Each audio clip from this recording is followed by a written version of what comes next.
আজকের রেসিপি সোয়াবিনের মুইঠা।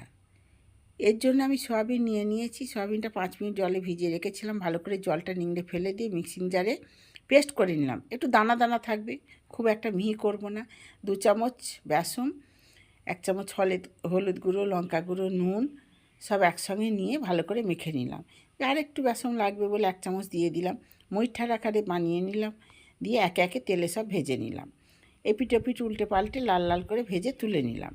তুলে এবার ওই তেলেই গোটা জিরে ফোড়ন দিয়ে আলুটা ঢেলে দিলাম। আলুটা দিয়ে ভালো করে একটু নেড়ে চেড়ে নিয়ে হলুদ গুঁড়ো, লঙ্কা গুঁড়ো, আদা কাঁচা লঙ্কা বাটা দিয়ে ভালো করে কষিয়ে নিয়ে নুন দিয়ে দিলাম। নুন দিয়ে এতে গরম জল ঢেলে দিলাম। গরম জল দিয়ে 10 মিনিটের জন্য ঢাকা দিলাম। এর মুইঠাগুলো ঢেলে দিলাম। মুইঠাগুলো দিয়ে এবার একটু চিনি দিয়ে দিলাম, ঘি, গরম মশলা দিয়ে নামিয়ে নিলে আমাদের মুইঠা রেডি। এটা একদম নিরামিষ রেসিপি, করে দেখবেন।